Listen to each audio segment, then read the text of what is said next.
বাসায় মেহমান আসলে সবারই অনেকটা ঝামেলা মনে হয়, কিন্তু ঝামেলা হলেও এটা আসলে বরকতময় এবং খুব ভালোও লাগে তাদেরকে আপ্যায়ন করতে। তো আমরা আমাদের সাধ্যমতো সবসময় চেষ্টা করব ইনশাল্লাহ। আসসালামু আলাইকুম বন্ধুরা, আশা করি ভালো আছেন। আর বুঝতেই পেরেছেন এতক্ষণে যে আমি আজকে আপনাদের সাথে কি শেয়ার করতে চলেছি। তো তার জন্য প্রথমে আমার বাসায় যখন মেহমান আসছিল আমি কি করলাম, আমি কিছু মশলা ভেজে নিলাম আর তার মধ্যে দিয়ে দিলাম একটু পোলাওয়ের চাল। পোলাওটা কিন্তু আজকে আমি সিম্পল পোলাও বানাচ্ছি না বন্ধু, আজকে আমি একটু হলুদ পোলাও বানাবো, মানে এটা ঝাল পোলাও। আমাদের এখানে রাজশাহীতে এটাকে ঝাল পোলাও বলে। আমি এটা বেশিরভাগ সময় রমজান মাসে বানাই। খুবই ভালো লাগে একটু মাংস ভুনা দিয়ে বা একটু মাছ ভাজি দিয়ে খেতে বা ইলিশ ভাজি এভাবে খেলে খুব ভালো লাগে। তো আর আমি দেখেছো যে এখান থেকে কিছু মশলা উঠিয়ে রাখছি, যে মশলাগুলো আমি এখানে যোগ করেছিলাম সেই মশলার ফ্লেভার তো আমার নেওয়া হয়ে গেছে। এখন ভাতটা আমি দমে রেখে দিব। তো তার আগেই আমি মশলাগুলো উঠিয়ে নিচ্ছি, কারণ কি জানো, আমি এখনই যে মাংসটা রান্না করব সেই মাংসের মধ্যে যখন আমি মাংসের জন্য মশলাটা ব্লেন্ড করব সেই সময় আমি এই সমস্ত উপকরণগুলো ব্লেন্ড করে দেব, তাহলে আমার অপচয়টা হবে না।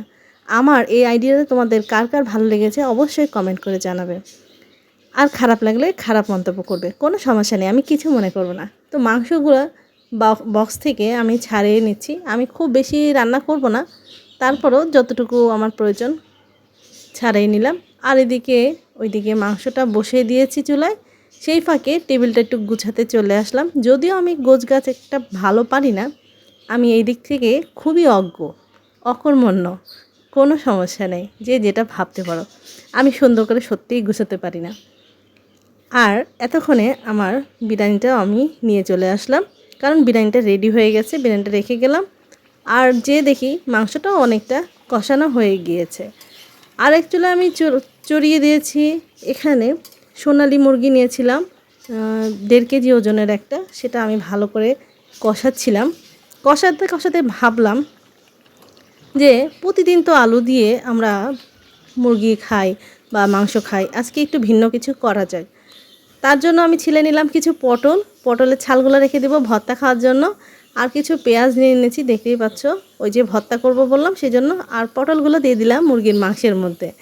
এভাবে মুরগির মাংস খেয়ে দেখো, আশা করি ভালো লাগবে। সেই সাথে লাউয়ের করে দিলাম চাকচাক ভাজি। সবসময় তো আমরা কুচানো ভাজি খাই, চাকচাক ভাজি আজকে একটু খেয়ে দেখা যাক, আশা করি এটাও ভালো লাগবে। আর সেই সাথে একটু পেঁয়াজ বেরেস্তা করে নিচ্ছি।